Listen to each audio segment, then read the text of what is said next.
Good evening. How's everyone doing? My name is Mackenzie Wilson. Welcome to the Alberta Landlord Shoptalk show, the only show dedicated to landlording in Alberta.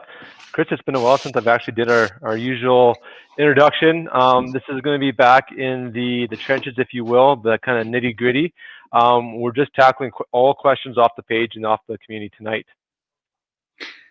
Mackenzie, this is a favorite of mine. I absolutely thoroughly enjoy the guests we have, but I love going to the grassroots and dealing with problems that people have. And because you know what, if one person has a problem, three more have a problem. And after we have almost 2,300 users or members, yeah. You know what, that problem reoccurring. So the more we can educate, the more we can help you is what our goal is. It's always been our goal in this team, or as a team of us and on this page to educate everybody and build your confidence and your strength in your program and let you see that it really is a good business, and don't get frustrated with it because someone else is paying your way, and you just take a whole different look at how to look at this as a business. Yeah, absolutely. And so I have a laundry list of really good questions. We'll do some back to the basic fundamentals right off the hop for some of the new users that are on the page. We saw some questions come up that are fundamental knowledge that we all know, but if you're new to the game, it's not that apparent, it's not that straightforward. So let's get those folks kind of pointed in the right direction. And then we've got one landlord in the background, one landlord with 180 doors of experience join us tonight, and then the other landlord's seen over 1,500 tenants.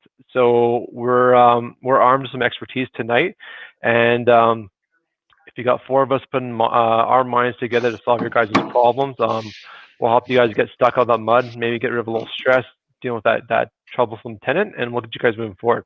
So in the background, we've also, just before the show goes, you don't realize what goes on, but we actually talk 5 or 10 minutes ahead of time, and we've already had some discussions trying to solve some problems. We bounce stuff off each other because the four of us don't know from day to day, say, well, we hadn't thought of it that way. So we're continually bouncing stuff off and bringing you the best way we can.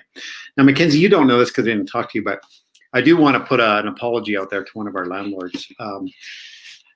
I kind of let the frustrations get the best of me, and Mac's going, oh no, what's Chris going to do? Did your cop side come out, Chris? Yeah, my little bit of my the old cop side, and a little bit of you know what, you need to be told, and the old, has anybody told you yet today?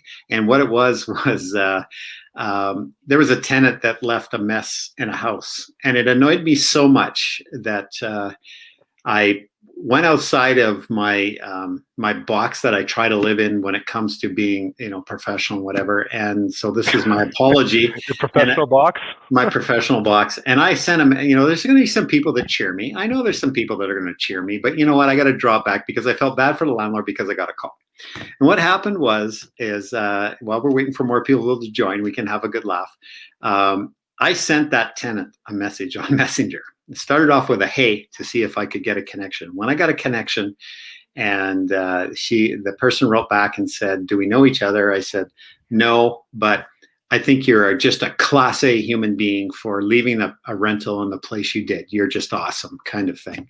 And then I just blocked it and was gone. Well, the person took a screenshot and sent it to the landlord. The landlord called me up because she knew of me and whatever, we talked, and kind of asked me, said, hey, did you really do this? And I go on. I apologize, and I'm going to do it publicly at 2,500 people seeing that I'm apologizing. But it kind of goes back to the days, has anybody told you yet what an asshole you are? And you know what? I should have dialed it back, but I didn't. And I apologize for putting that landlord in the position I did. But everything is okay because as we were talking, looking at the post, it actually came down and it disappeared on both of us. So it's no longer available. But my public apology is out there now. So, Chris, I'm always your confidant. You can always call me to bounce ideas off before you potentially put your foot in hot water, but that's okay. Let's get moving forward. So for the new folks, we added another 30, 40 people this week. Welcome if you tuned into our show for the first time. This show and all of our previous shows, we do this. We've been doing it now. We're on episode 33, 34 today. Man, that's a lot. Look, let's go. All on YouTube is our favorite kind of tool. That's over at Find Great Tenants. with an S.com. That'll take you right to our YouTube channel. Best way to stay on track. Lots of good content there. Can we mention this, Chris? I know we've been working in the background. We got a couple more partnerships coming down.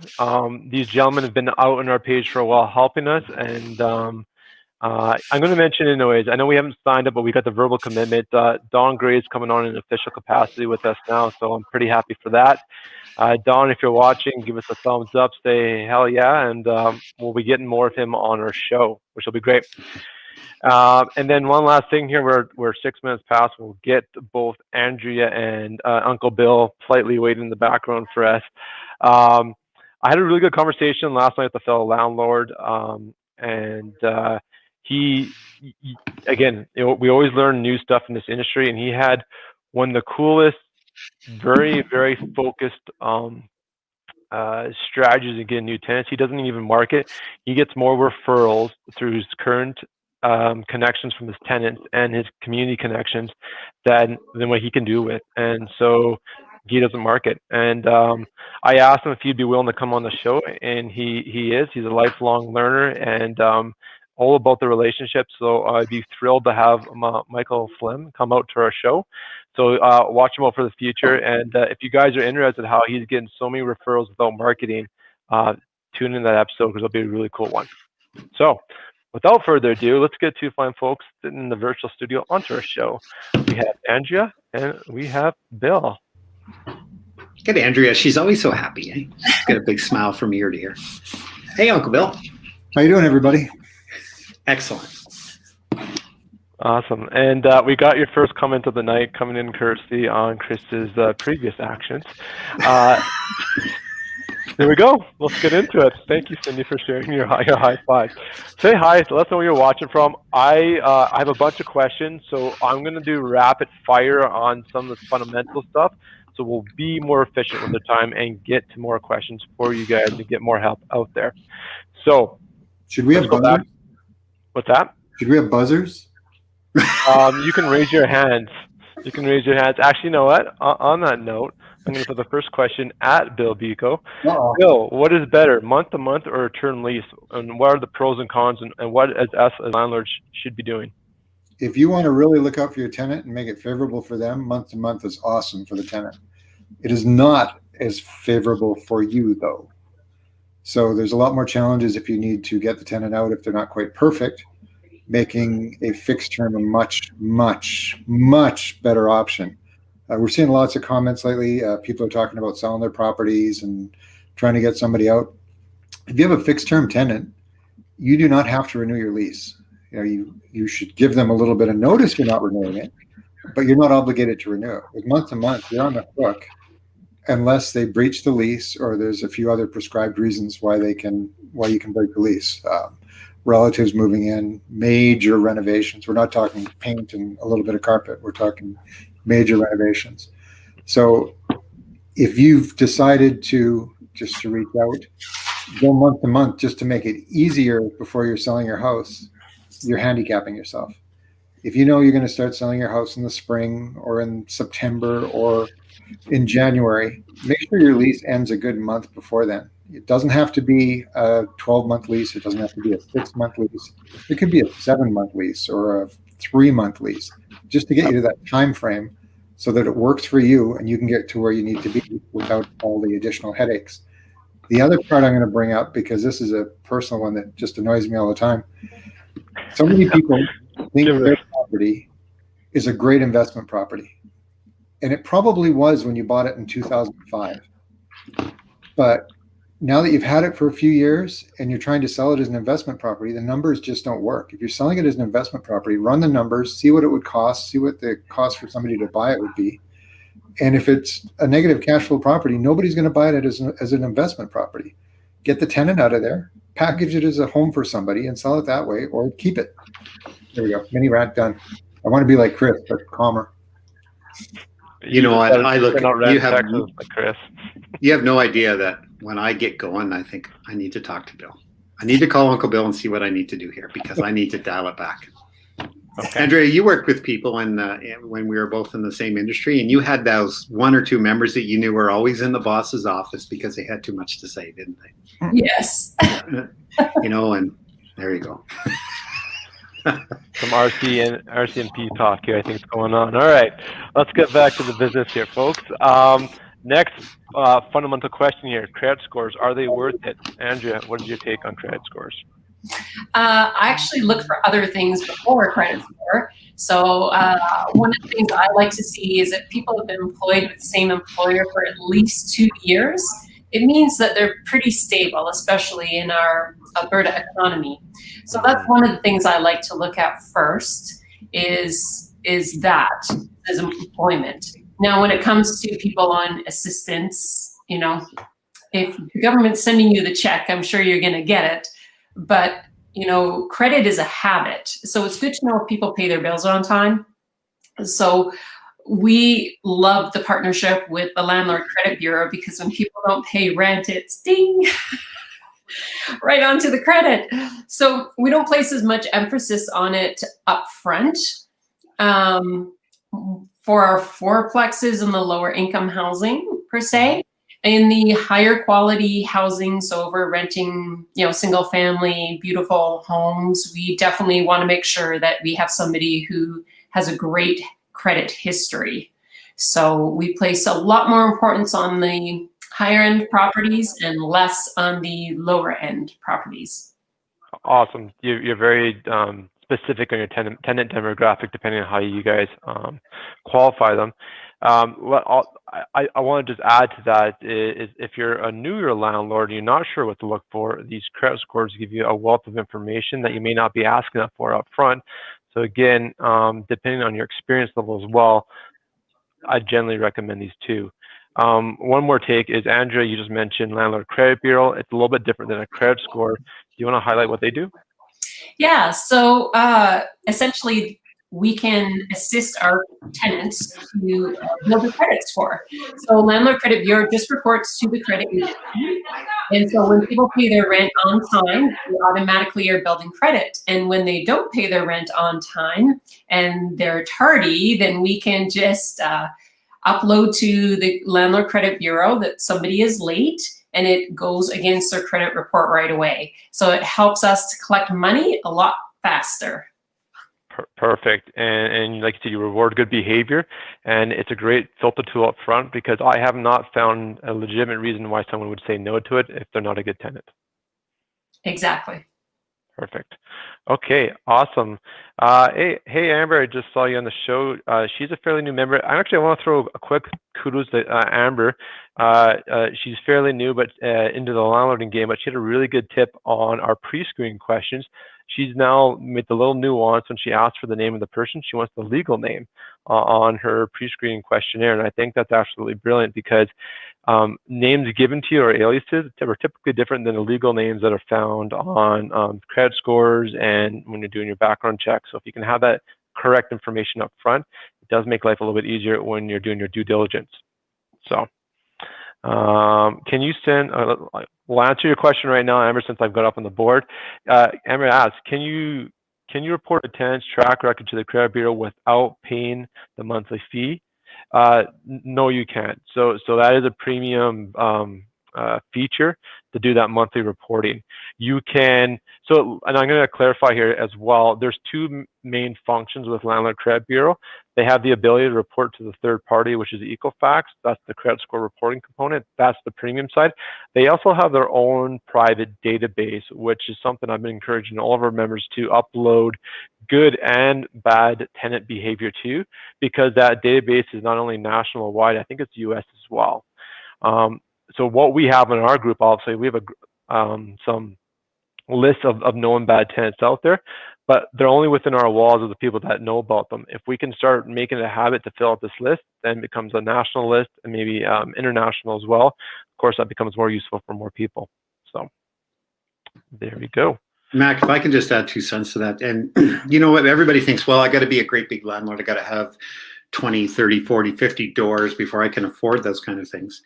Sometimes you know what? I know there's people out there that are just cutting it close, and actually you're pulling some money out of your pocket once in a while till a few years down the road to get ahead. But if you can afford the little extra, and it's a business expense, everything can be written off against it.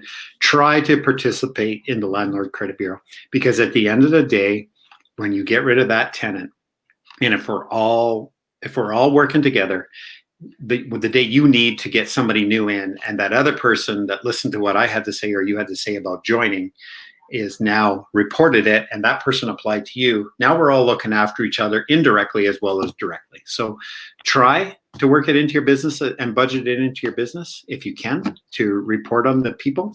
But I understand if you can't, because I know times are tough right now, and it's a fine line for some people. So. And we do have a 50% discount for the premium membership. There's a promo code. It's on our kind of our going-to platform, Mighty Networks. If you don't know what that is, which a lot of you guys don't, which is totally fair, it's a new tool. Think of it as a private Facebook for all things landlording without the distraction of Facebook. Head over to Alberta Landlord Community, all one word, .ca, and all of our discounts there. And Andrea, you of course know Casa Capital, that they've embraced this whole thing. That we've presented this and brought this to the community, and where we got the Landlord Credit Bureau, we've got the background checks with single key and neighborly. Andrea, have you guys expanded into that? Have you embraced that whole idea too? Yes, so we have uploaded a whole bunch of files last month. We started with old debt first to upload into the Landlord Credit Bureau, and we're in the process now of changing our lease to for all future tenants going forward. And probably next week we'll have a message going out to all of our current tenants, because it's important to know that if they're a current tenant, you need to get their permission to enroll them in this program, because it's not in their lease. So we will be signing addendums to the lease agreement to bring on new tenants that are existing but new to Landlord Credit Bureau. And one of the selling features of this too is what everybody's got to realize. If you say, well, what if my tenant won't do it? Well, it's a simple thing, is that this goes towards a positive credit flow, and you've paid every single month on time. Why would you not want people to know how good you are? And if they balk at that, I don't have an answer for that, but if they're bad tenants, you know the answer you're going to get, because they don't want that reported. But again, if the bad tenant does sign up, now maybe they're going to become a good tenant, because they know that, hey, they do want that car down the road. They do want that house. They do want to make their lives better. And that's another way to present it to them. Exactly. And when you think about it, for people that are on government income, it's very hard for them to build credit, because quite often they don't have the money for a car loan or something traditional. So being able to report their rent will really be helpful for even people on fixed incomes.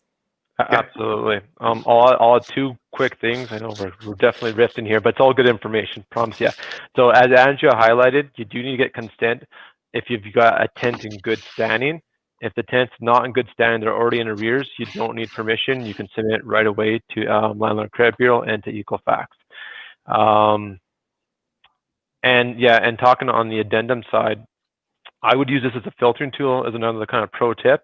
There's no reason, I've already kind of mentioned this, there's no reason for this tenant not to sign up on Landlord Credit Bureau. So when they give you the proper verbiage to add to your leases, what I would suggest doing as a pro tip is make it its own private or separate document, maybe make an addendum with a big logo at the top, because I want them to sign off on it, even though they don't have to sign off on it. It could just, because the term is just a clause that goes in your lease. You don't actually need them to sign off on it if it's part of your entire lease. Sorry, I'm going super fast and rambling here, but I want them to know they're signing off and that they're actually signing up for this program, because it's a good filter tool. And if they're not willing to do that up front, that's a huge red flag. You want to be looking elsewhere for a tenant. I got a question to throw up if I can, because I was talking to a landlord today. Can I have the floor, sir? So I got a call, and it was a scenario. And what's happened is the tenant decided that they're going to go to Mexico, and they are in fact in Mexico. And while in Mexico, they have to have their COVID test in Mexico within 72 hours of flying. So they went and got their COVID test. However, when they got to the airport, it was 2 hours past due, and WestJet wouldn't let them back on. So WestJet said, okay, we'll rebook you, and blah, blah, blah. We'll get you on the next flight and everything will be fine. So that's fine. So they went to get retested. Guess what? Tested positive. So now they're stuck in Mexico for a minimum of 14 days from testing positive. And they can't get on the plane without a negative test. So what the scenario was with the landlord called me, she said, what do I do? Like, what if they won't pay? And I said, well, how do you know all this? She says, well, I follow them on Facebook. Facebook is, if you use this as a tool, is a huge information source. And you don't want to friend your tenants, but you do want to try to follow them and know who they are. So the tenant now has had people create, or someone has created a GoFundMe page to get them home. So far, they've got $100, but they're getting a lot of negative comments of, you should have known better. So she's saying now, she says, well, what if they don't pay me? It's a $2,000 rent. I guess it's a very nice house. And what if they can only pay me half? I said, well, that's something you'll have to work out if you're willing to take that. Well, should I give them an eviction notice? I said, well, once you've got a payment plan in place, then now you guys help me with this, because this is what I said. I know she's watching because I saw her sign on here, and you guys redirect my advice if it wasn't right. Is that I said, fine, take the $1,000, but because it's not full rent, give an eviction notice, and if they agree to pay you on a certain date, that date at noon or the day after is the eviction date, because the notice is in place, because that's the agreement they made. So do you get that scenario? Like, what are your guys' thoughts on that? I waited till the show. I said, watch the show tonight. Let's put your question up, and we'll put 4 people on it here. So, well, I think essentially once you give them the eviction notice, they have their 14 days. So even if they agree to pay you sooner than the 14 days, the 14-day notice still stands. So you still have to give them their 14 days. And then if they don't pay, then you could follow through. Of course, if you're really concerned about it, once you give them the eviction notice, you can file for RTDRS or court right away at the same time.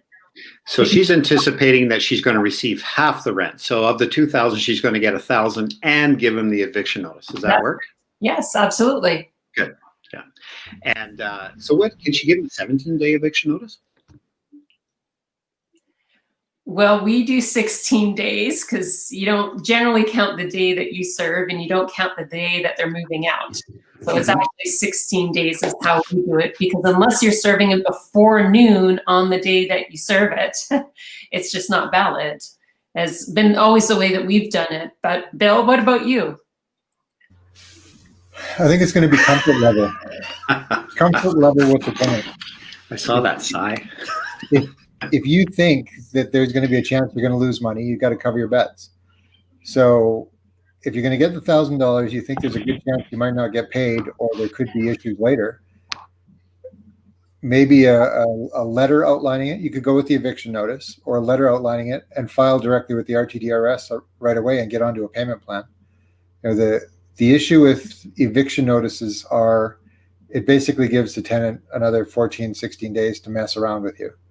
If you think it's going to go sideways, it's just extra evidence. Go file the RTDRS right away, or skip the entire step and just go directly to the RTDRS, depending on your evidence and your personal situation and the comfort level. You know, if you think they're just having a rough time and you got deep pockets already and you're going to help them out, get it through it, that's a slightly different conversation, a slightly different situation. But if you've got long-term tenants, they made let's call it a poor choice of going away to Mexico during a pandemic, and it's kind of backfired, you might want to work with them. If they're brand new, it's going to be a different game. That's my response. Okay, love it. There you go. Yasin, there you go. There's the answer. It's pretty similar to what you and I talked about. Now, I want to throw this out there. I don't know if you can hear a little background noise. Our little favorite eviction specialist, Rob Bonin, is behind that door over there, and he's chatting up a storm. So Mackenzie has to mute me once in a while. But small world. One of the things is I forget where I was headed with this because I got sidetracked myself. Anyway, we have to make sure that we stay on top of these things. Oh, I know what it was. And that Rob told me that he's now getting court dates in March, believe it or not, from the RTDRS, and court is not opening anytime soon. So RT, your rest right now are booking March. 5-6 weeks out right now. Yeah, it's insane. And I know I have to help somebody on February 5th, and they just got that a week ago. And if they got February 5th a week ago, and Rob just told me he got March, the first week of March, he told me that today. I'm just shaking my head like there is a lot of evictions coming down the pipe. Wow, good to know. Yeah. Okay, So get your stuff. If in doubt, get it filed, people, because like Bill has told us before on the page, is that 14-day eviction means nothing. It's a piece of paper, and it's like, okay, I dare you. So you know what? If you're going to give a 14-day, you may as well spend the $75 and file it. And if they go and you don't have a lot of damage, then at least deduct the $75 that you had to pay out of the damage deposit. Yeah, the only exception I'd say to that, Chris, is if someone's building up their evidence and their paperwork, they might need to issue a couple 14-day notices to get enough paperwork so when they do file for eviction, they have a strong enough case with evidence to get the successful judgment. Yeah, this case where this one is, the person didn't pay January at all, and I suggested that they file right away. And then he gets a text saying, hey, I've got the money, would you like it? And he said, yeah, please. And that still hasn't came. And now what are we at? What's the date today? This is the Mexico person? No, sorry, I've just sort of saying like another case where we've got the whole, the 14-day where it's kind of invalid, and I'm suggesting you file right away. Yeah, in that case, if you've already got the case and the evidence, then yeah, don't waste your time. Get the quicker eviction going for sure. Yeah. Okay. All right. Let's get some more questions here. I do want to hammer through them and get some good conversations going. So Alejandra is watching right now, and she gave me some questions. She asked if I could bring up on the show, and some of it's good kind of minutia stuff we can get into. So she asked question 1: Can I send a statement of account by email, and then what's left be sent by e-transfer? Yes, I don't see an issue with that. So you may want to just text your tenant to confirm that they've received it. Certainly for the statement of account, if you want, you can also put one in the mail. But I think for the most part, people don't have an issue with it as long as they actually received it. And acknowledge it. It's following up with that. Same thing with e-transfers. I mean, you can see on the other end when somebody's received it or deposited it. So we always like to text our tenants and let them know when we're sending it, just in case we have a typo or something. So if they don't receive it, then they're in contact with us and we can double check. So you're communicating on multiple mediums to ensure, hey, this is coming your way. Make sure you get it and let me know. The follow-up on that question first, she said, I don't have the tenant's address, and he's been quite aggressive on most interactions by text. So she just wants to make sure she dots her I's and cross her T's. So I think what you said, Andrea, if she texts, does an email transfer, in that description on the email transfer, again, mentions the statement of accounts and emails it, that's 3 different ways to communicate the message, probably puts her in good standing. I would say so, yes. She's making every effort she can. And of course, you could try sending it via Messenger or some sort of social media as well. Why not, right? Bill, I see you unmuting yourself eagerly there.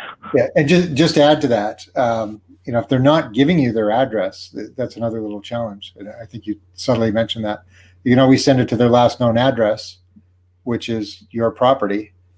And now you've got, if you're sending it by registered mail as well, the actual refund, then you've got a little paper trail as well. Cool. And it just comes back to you. Okay, let me just keep this coming. So number 2, so can I add to my lease that I will inspect the property on a monthly basis for at least the first and second month, and then every 6 months after that? Who wants to take this one? Bill. I don't know if you'd want to do that. I think it was Shelley that shared this. What she would do is not finish the property, so she had an excuse to come back 2 weeks later. It's you mean like an outstanding maintenance item or something? I forgot to finish putting in the baseboard in that one room. It should be here in a week, and I'll get that done. Or I forgot to just do the last bit of painting so that they can come in and do one quick little inspection, maybe a month later. I know some landlords also write in that they will be doing quarterly inspections with the inspection dates, you still have to give them 24 hours notice, but it's a nice little warning. And one of the reasons we used to do stuff like that is to scare the drug house people away. Somebody who was hoping to do a grow up, if they knew you were going to be coming in quarterly, it really wasn't worth them taking the house to create their little grow up for a year and get everything done before the unsuspecting landlord finally came in and took a look around and discovered it was a mess. But as far as writing it into your lease that you're going to be there the first month and the second month, that might off-put a bunch of tenants and just kind of scare them away more than be beneficial to yourself as well. Andrea, what's your take? Yes, I agree with Bill. I don't want to make my potential tenants feel like I'm there every week to say hello. You know, I have met some landlords that still like to show up on the first at somebody's front door to collect cash. And, you know, I just can't be bothered to be that intrusive and say, can I come in, as they've come up the stairs? And yeah, it's just better to, I think, be a little bit more professional and respect the person's privacy. You know, like, how would you feel if somebody was coming into your house to look around, see what's going on?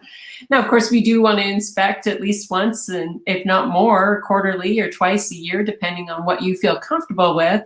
Mm-hmm. But, yeah, I don't want to be so in somebody's face that breaks down the relationship. Yeah, totally. And I'll add my quick take on that too. It depends if you've got a track record. So if this is a new tenant and a new relationship, I like the reasoning of, hey, can I come in and make sure the property's a good fit, make sure there's no problems for you, let me check whatever, replace some batteries and some smoke alarms, come in 2 weeks, a month in after they've moved in, make sure everything's settled in nicely, and then arrange something that's reasonable, spring and fall maintenance checks and things like that. And this third party in it, you're making the property better for them, then they're going to be inviting to bring you in the house. Perfect. Okay, let's go on to the next question here. Can I add to my lease that it needs to be professionally cleaned and carpet shampooed as a condition of the lease? You sure can, and we do. Yes, absolutely. And, you know, we like to keep copies of that as well, because sometimes you have annoying tenants who claim that you never cleaned it when they moved in. And of course, they always make that claim when they're moving out because they don't want to pay for it. So it's handy to be able to say, here you go. We cleaned it. Now you got to clean it. Yeah, I just recently added this about 2 years ago, and I didn't have my first round of leases, and I definitely make them do it now. And some people make them do a professional service. I mean, my properties aren't, one property has some carpet, not a lot. If they rent a machine from Safeway, which I guess you can't right now because of COVID, but when you could, I was willing to accept that too. Again, I want the receipt, the proof of purchase they actually did it. I'm going to just go back, and I think Andrea will endorse me here. When we were in the law enforcement world, part of the being able to give evidence in court is being able to say, this is my practice. This is how I do things. And you do things the same way all the time, every time, so that when you go into court or you are able to want to say something, is that you say, this is what I do. I do this, and I do this. End of story. So where I'm going with this is that if you bring a new tenant in and you've created a little bit of a checklist, for what you're saying to your tenants. You have 4 or 5 things you must say. One thing I tell everybody says, this place has been cleaned. It's been checked by my professional cleaner, who I have actually come in and do that because she's a friend and she'll come look around, and because I'm a guy and sometimes I don't know what needs to be cleaned. And the other thing I specifically say to every single tenant is, this place has been cleaned by, and I use a particular company, and every place that I have is cleaned upon exit, and you will not have any difference. And they can actually see the carpet cleaning marks from the carpet cleaner. If you have a legitimate carpet cleaner come in, everyone has a style. There's always a little mark, and you're laughing already, Andrea, because you know what I'm talking about. But you can tell it's been cleaned because they have their little way of doing it, and those tracks and those carpets are there. And you can point it out, saying, as you can see, this has been professionally cleaned.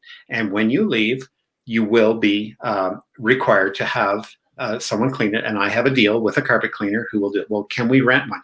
No. What part of it has to be professionally cleaned? Don't you understand? And that's the only option that they have. So sorry, Mac, you get my black and white. So I don't actually say that, but I had to for here because it creates a little bit of a giggle. I don't know. That is doubt in the room, but okay. But anyway, what I'm getting at here is have a routine that you do when you're checking people in. And I know it's great to have long-term tenants, but you know what? Have that check sheet that you want to make sure you cover with every single tenant. So if you do go to the RTDS or court, you say, here's my check sheet. This is the things I specifically cover with every tenant because it's covered. It's end of story. There's no disagreement. One other thing I'd like to add. Absolutely. Thank you. One of the things that we've also started in talking about cleaning is when people come in with their pets, upon exit, they now have to have the furnace and ductwork cleaned at their own expense. Part of the reason why we do this now is when you change over from somebody who had pets to somebody with no pets who happen to be allergic to pets, and they have a major reaction, and then all of a sudden they're like, well, you know, your place, you must have had pets here before, and I'm deathly allergic. And I'm like, well, how would I know that, first of all? But, you know, then we end up... It's not on your pre-screening, Andrea? Well, you know, then we end up, you know, at the owner's expense, cleaning the furnace and ductwork for the safety of the new tenant that's in there. So that's one of the things, you know, as an extra privilege for having a pet, now you have to do extra cleaning. I'm going to add that to our pet lease that we've been working on. We have a bit of a mastermind session right now. I think there's about 5 or 6 of us landlords that met earlier this month talking about that. That did not come up. And I'm going to make sure I'll make note of that because that is a great tip. And I do not do that. So noted. I learn something new every time. It still happens. Here's a quick question to throw in there. Say, well, I pay an extra $25 per pet. Why can't that cover that cleaning, Miss Warkentin? Well, the $25 a month is for the privilege of having a pet. It's that's all it's for. It's not really pet damage. We're not collecting a pet damage deposit. We're actually just charging extra per month for the privilege of having a pet. Because then you have people that will say, well, my pet doesn't cause any damage. Well, how would I know that, first of all, right? But, you know, there's a lot of properties that won't take pets. And so we feel that when we provide a good quality property to you, that to ask an extra $25 a month for a cat or a small dog is just a drop in the bucket. And you know what? If you're, for example, in a fourplex or in a townhouse with pets and you have to get that furnace and ductwork cleaning done, it's probably an extra $250 to $300-ish. But again, it's for the safety of the next tenants, and it's part of the cleaning package now. So we do have a company that we use quite frequently, and so they do give us a bit of a discount as well because we're a volume client. So that's at least something to offer to the tenants to offset the pain of having to pay a couple of $100. It sounds like we should get a partnership on our group across Alberta for a furnace and duct cleaner. One takeaway here too is I'm just thinking this through, Andrea, is now with all the increases in insurances that we're dealing with right now, I'm going through right now, I'm renewing 2 properties. If you put that cost of doing that duct cleaning and furnace cleaning back onto the tenant, you're in a lot better standing for your insurance company and compliance, that you maintain your property in good order. So you're outsourcing that responsibility and cost. Okay, let's kind of have a couple more out here for Andrea. This is her second lease as well. So Andrea, I really appreciate you stepping up and asking these questions because this is how we all learn. So these are great questions. This is a good question too. So she's also asking, how can I best manage early access to the unit at no extra cost? The tenant takes lease on February 1st, but they want to get access 2 days prior. Is there anything in documentation you would add in to protect yourself if someone wants early access earlier than when the lease starts? Okay, Bill, get in here because I know you've got 5 minutes, and then your IT problem is going to show up, and you'll be disappearing off the show. And then I have to disappear. Yeah. Next event. Busy night tonight. So my lease actually has a space in it that I can allow people in early and charge them. And it's kind of a case-by-case scenario for me. If somebody wants in 2 weeks early, I'm going to charge it for it. If they want to move in 2 days early because it happens to be the weekend, maybe it's the right thing just to let them in and start that relationship off on a good basis, and pointing out that normally I wouldn't do this, but you seem like really nice people, so I'm just going to help you out, and I'll do this as a one-time type deal. Pointing out that I'm helping somebody, not that I'm just giving stuff away. Otherwise, it becomes the precedent for them to think you're just going to give everything away. So case by case scenario. So much of this is always case by case with the tenants you have and you're dealing with, and what kind of feeling you're getting. And a couple of days I wouldn't necessarily worry, especially if it's just because it falls on the Saturday, Sunday versus the first starts on a Wednesday, when it might be harder for them to get the time off to move. So did that answer that? Did that cover that? I was actually prepping my next question, so I phased out. Can you guys back up Bill there? Because I wasn't. You mean, can we cover your ass on this one, Mac? Okay. Multitasking here, or lack of. Well, I was doing the same, so we left everything hanging on Andrea and Bill.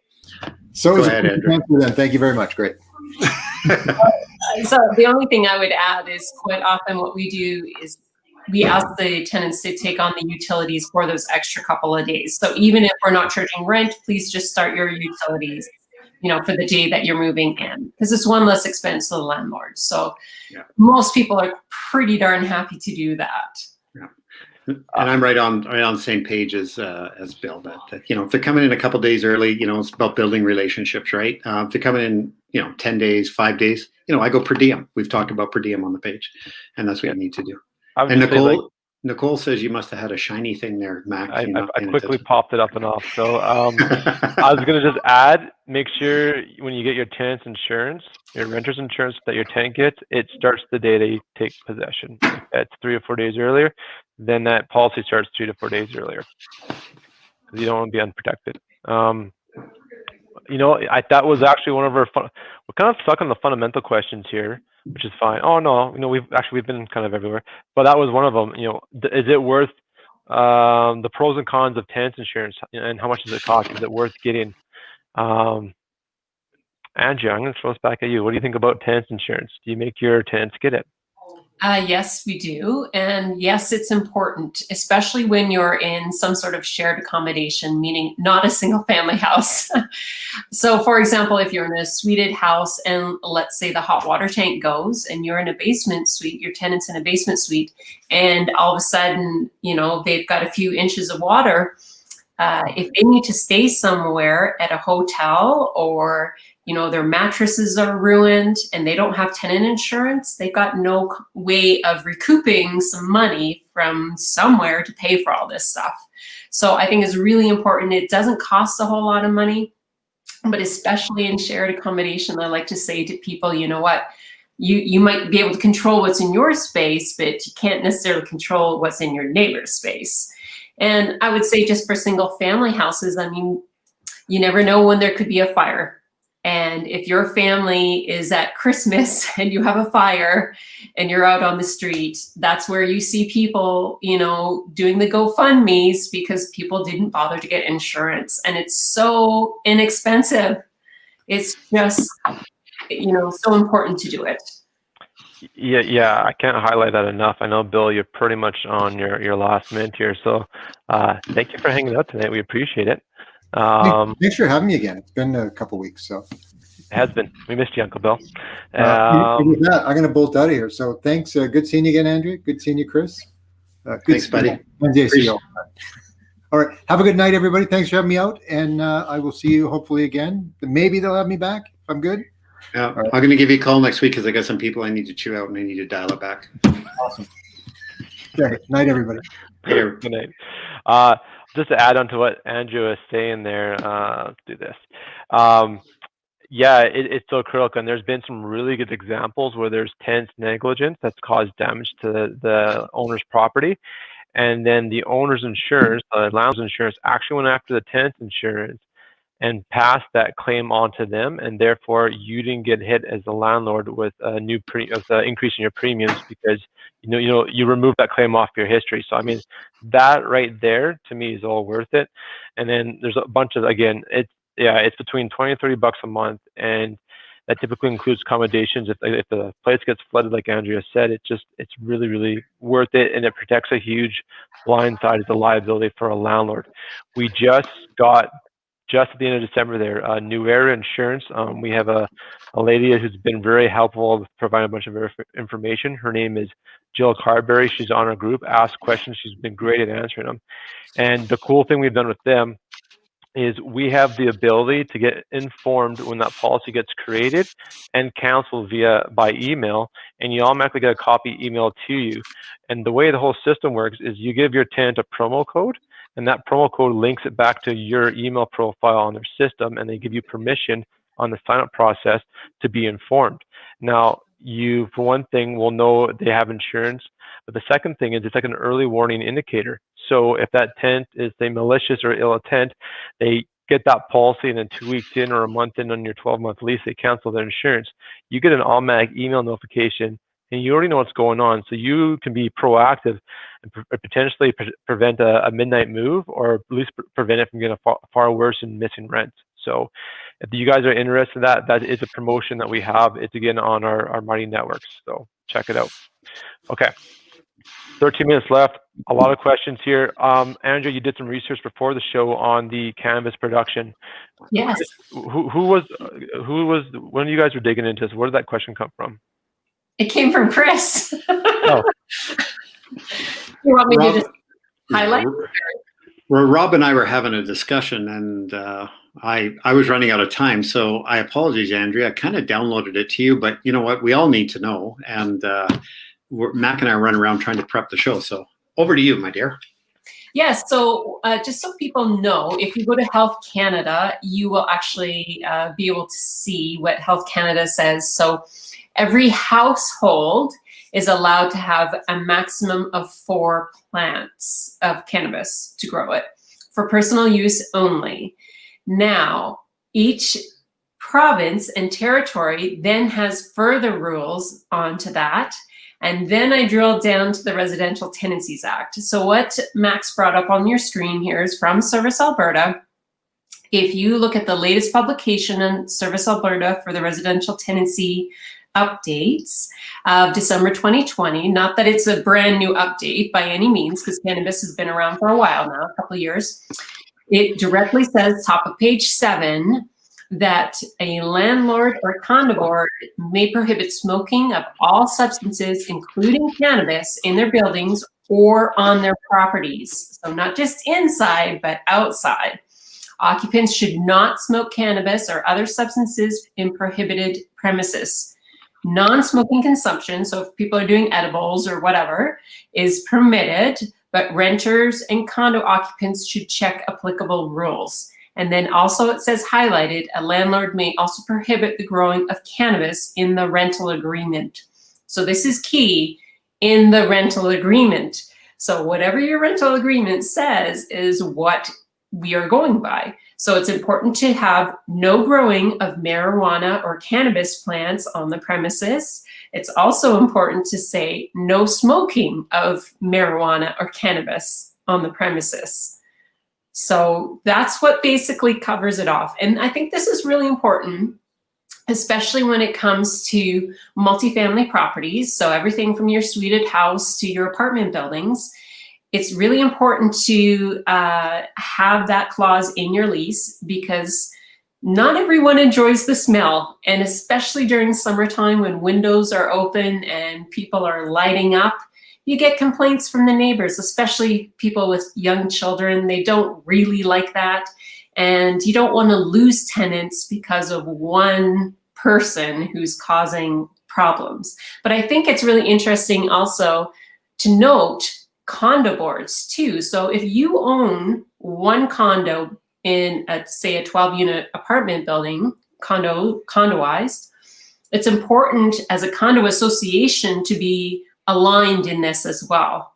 Because if the condo association bylaws do not talk about cannabis, It's up to you as a landlord of your individual unit to deal with it as well. But really, if you have a problem child in your condo building, you'll want to make sure that your condo association either initiates a bylaw if they don't already have one around cannabis use.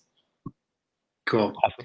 So, to tie it up nice and neatly, is you want to have number 15 in your lease agreement address smoking / vaping as well. Yes. Because you'll have tenants that'll argue that point with you, and it's always a debate of they want to have a debate with you, and it's because they're smoking too much weed is why they think they can have the debate with you. So anyway, have it smoking / vaping, and then address this entire issue in there.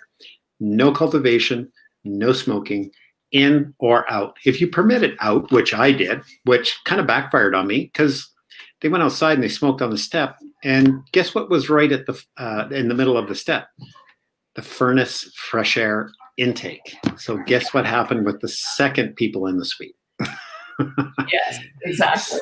So anyway, I just had to move, and going forward, there's nothing on my properties now because it's too much of a problem. Perfect. Good information. Very good information. Thank you, Andrea, for finding that document. I will throw that up and highlight that section for you guys, so if it save you some legwork for finding that document as well. I am all over the place here, so let's go to this question. What do you guys prefer, pet rent or non-refundable pet deposit? I'm pet rent all the way. It's very rare that I agree to the non-refundable flat rate pet deposit. So for example, if somebody has a cat, they may be willing to only pay $200 as a flat rate. But if I have them on a 12-month lease, I'm going to make more money on that. Absolutely. I was hoping you went there, because $200 flat rate, divide that by $25 a pet. How many payments do you have there? You have 8 payments. So you have from January till August. What are you doing from August till December? You're not getting anything. So from August to December, or from September, October, November, December, you're getting another $25. So all the way, $25 a month. Here's a question that people ask: can you charge both? Yes, you can. Yes. There you go. You have a non-refundable deposit and a monthly fee. So keep that in mind too. Perfect. Yeah, there's another question here. Rent agreement and leases, are they the same document? Yes. Just interchangeable terms that we're using. Perfect. Interchangeable term: damage deposit and security deposit. Is that interchangeable? No. Go ahead, Andrea. Just throwing this stuff out there because we hear it all the time. So your damage deposit is towards damages. A security deposit is just generally to hold the property, is what we've always kind of gone by. So, yeah. Okay, so you've recently taken the course and become a certified. So what was on the course about that? Was it discussed, the difference in terms? Okay. Sorry, I'm going to put you in a hot seat there. That's okay. Very little about the Residential Tenancies Act is actually part of the property management course put on by RECA. It's almost all to do with condo associations and managing everything from an industrial center to an office building to a mall. So with my training, apparently I can manage a mall. Nice. But yeah, very little actually about the Residential Tenancies Act. Shockingly little.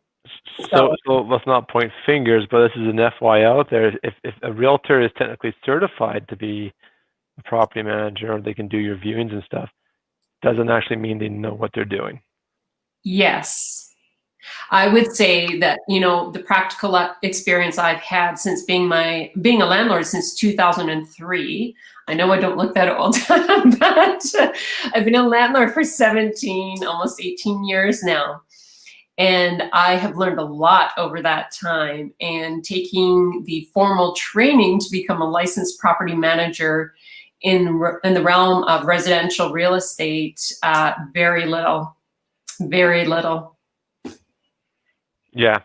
So, Andrea, so did you know shocking. that you'd be going out and becoming a property manager, and with your former employment that you now, because you can look after malls, you could be a mall cop manager? Okay, so funny story. Before I became a police officer, I was a security guard at a mall. Nice. For the people that don't know, both Chris and Andrea are retired RCMP officers. Wait, Andrea, you might have swore at her there. You want to clarify that? Hold on a second. I found I found my graduation picture the other day. There is no red there, everyone. Well, that's the girl sorry. blue. It's unfortunate, sorry. Andrea. Sorry, yeah. No, that's right. You were Vancouver police, right? Yes, city cop. Yeah. Okay. Good point. Sorry. I will reframe to law enforcement. Will be the better way. I'm just an IT guy, so this is all like over my head. But okay, good enough. We got what 5-6 minutes left here. We can kind of wrap up some stuff here. Chris, did you go through the chat? I didn't want to miss any live questions. No, I was going through, and I got a text on the side from my son because he's watching and he has properties, and he says, you need to pay attention to what's going on. And I said, well, I'm talking to you, I'm looking at chats, and I'm answering questions. So sorry, but that's why we had Bill and Andrea here to carry Mac and I, so we can get all your questions up. So you know what? I'm going to say this while I got the floor for the second. When we're done the show, throw your questions up on the page. Everybody loves to answer questions, and you know what? If Mac and I see something going astray, Andrea included, we'll dial it back into the right lane it needs to be, and we'll keep it straight. We do check as we can, and we have two wonderful ladies that are moderators, and they're forever writing us to say, hey, do you guys see this going on the page? So we know our page is busy, but ask your questions to the page, because I guarantee you, like I said at the beginning of the show, there's 12 other people that are thinking the same as you. Cool. Look, I'm just gonna get two more questions in, like a big value add our session here. So I pulled this one off the Facebook group. Megan Gilmore posted adding a co-signer to the lease agreement. I found a co-signer addendum template for purchase. Does anyone have that one? Would be willing to share it with me? I think the question is, if you're doing a co-signer that's not living in the property, do you do any different documentation on your lease or any of that? Is the documentation different? No, we actually still take an application. So for example, let's say it's an 18-year-old female coming to Red Deer College, and her mom's going to co-sign. We actually have both applicants on. We take both applicants' information, and both people are signed on the lease. So they're both equally as liable. So if the daughter stops paying rent, I just have to call mom and say, Mom, hello, where's my rent money? So exact same process, exact same everything, just one person's not living in the property. Yes. Simple as that. Perfect. Okay, I did just get a live question here from Kimberly. Kimberly, I'm going to give you the last question, and I will postpone the ones I had written up. They can come out next time, which is fine. So Kimberly writes, so security deposit and first month's rent, are they the same, or how does that work? We charge $1,600 monthly rent, $1,600 damage deposit. Should I be collecting the security deposit? Okay, so let's clarify the security deposit and damage deposit, and then there's a very good nuance here that we kind of do something in Alberta, but I'm going to let Andrea take this away with first month's rent. Yes, so essentially the first amount of money you want to collect. Hey, Rob. There's one of our eviction guys, Mr. Bo. How's it going? I had to keep muting my computer because we could hear you telling your stories out there. Yeah, this is not my wine. See, we're committed to this program. We make this show happen no matter where we are in the world. So. Yes. So hey, look, I love when she gets really happy. Her cheeks get really red. Yeah, when she laughs, she turns into like this super red. Look at the cheeks. All right. I'm gonna cut these guys off so we can get to our question. Now we can't hear them anymore. So, Andrea, I'll let you finish what you're trying to say there. Yes, sure.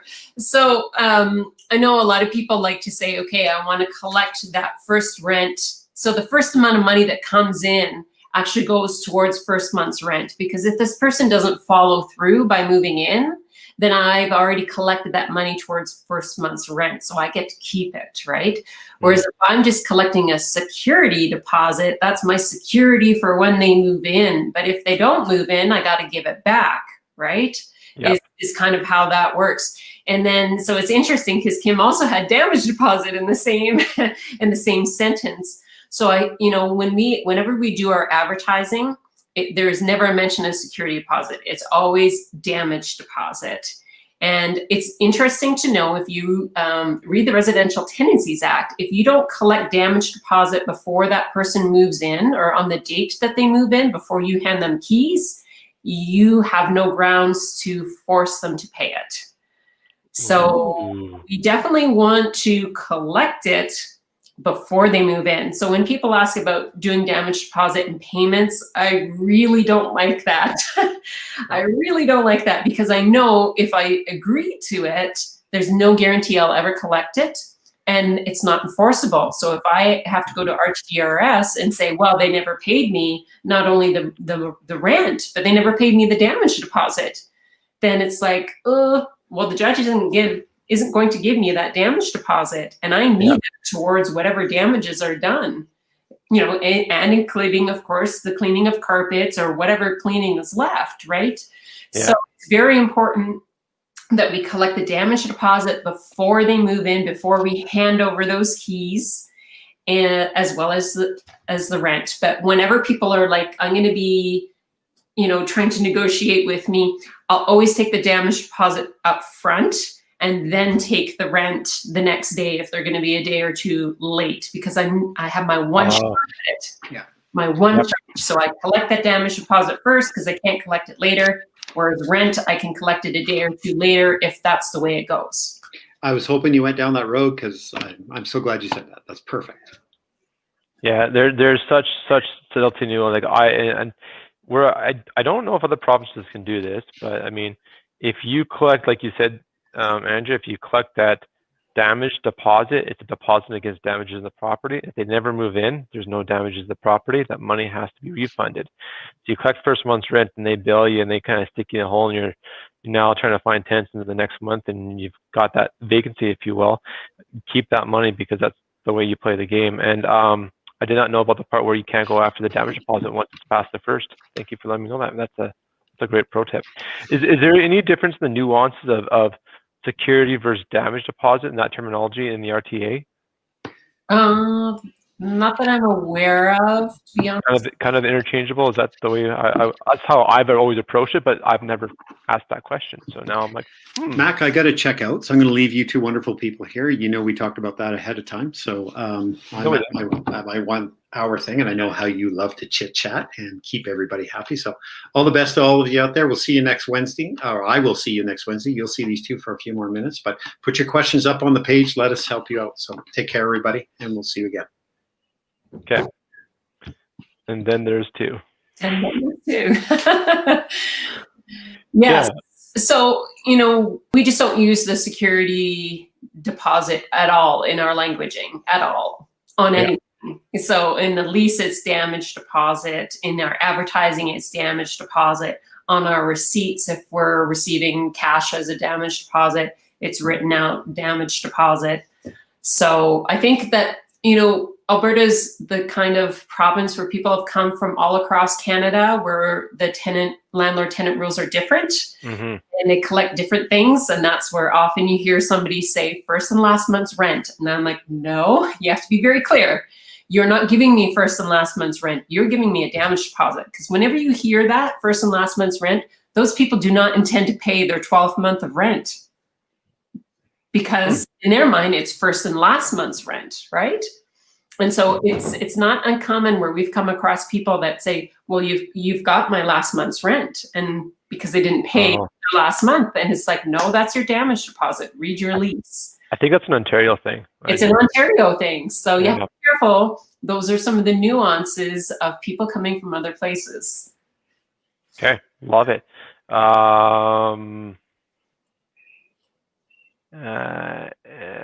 Do you want want to take a couple more. We still got some questions coming. We still got some folks hanging around. If you guys still want questions, pop them in right now. Let's see if we can hammer out a couple more while you guys are live on the show to get you guys kind of through. So for sure. Okay, so Kimberly, you got another question here. Where was it? Oh, here it is. Okay. Oh, we just answered that question. That one, yeah. Okay, so I got Facebook user. I apologize, I don't have the live stream concurring here, so I don't know who you are, other than you're from Facebook. Andrea, what is your pet policy? Is it the same for all pets, dogs versus cats? Do you have all pet owners do furnace cleaning? Yes. Okay, so we charge $25 per month per cat or small dog, being like small cat-sized dog, and then $50 a month for a medium or large dog. Maximum 3 pets. If somebody's got more than 3 pets, we probably don't want them. Yeah. It's funny how often the lower income people have a zoo, and they're the people who you would think could least afford vet bills and all that other stuff. So some of the things that we look for responsible pet owners, are they licensed with the city that they're living in? Are they up to date on all their shots? Are they spayed or neutered? So here's a good example of something that we did. So we had one of our tenants moving from a 1-bedroom into a 3-bedroom because they needed a larger space. And they just got a kitten, a male kitten, and it wasn't quite old enough to be spayed. I think that's spayed, right? Or neutered, whichever one it is. Yeah, sure. I don't own a cat. How can you tell? But anyhow, it was a male cat. Male cats spray if they haven't been fixed, and they can cause thousands of dollars of damage. And so I said to her, I would rather reduce your damage deposit by the amount of the cost of the vet bill, which is $250. Now, keep in mind, these are good tenants moving from one place to another with the portfolio. So I'm willing to do a little bit extra for them, right? In order not to lose them, I'm keeping them happy. I said, pay me $250 less right now, but you're going to owe it later. And get that cat fixed. Because I do not want to take the chance of them moving into a freshly renovated property and this cat spraying. So I gave them a temporary reprieve on coming up with all of the damage deposit money. That's interesting. I'm just thinking right now, I'm renewing my one tenant ask, and I'm literally that exact situation right now. I can't recall how old the male cat is, but it's like a 2-week difference from when they said they're going to get it neutered. So I'm going to follow up on that. That's interesting. Okay. Side note. Oh, it's Brenda Bestell that was asking the question. All right on, Brenda. No, we don't return any pet money, Brenda. That's a great question. So if you collect a non-refundable pet deposit, it's non-refundable, so you're keeping it. But the monthly the monthly rent for pets is just for the privilege of having the pet. It's extra rent. Do you document this in your lease with the RTA, or is this a separate agreement? No, it's in the lease agreement, how many pets they have, and it's not separated out from the rent. So the rent includes the full amount. Okay. Just thinking here is, well, if you do a pet deposit, that pet deposit in combination with your normal damage deposit cannot exceed that first month's rent, correct? Yes. Yeah. Okay. So that's why I was wondering, if you pulled that out and do a separate arrangement, then could you have that number be different? If you wanted to. We don't do it that way, but yeah. But then you lose the disadvantage of using the RTA to back up any pet related damages, because now it's not part of your lease. So that's right. Give and take, right? Give and take. Okay, cool.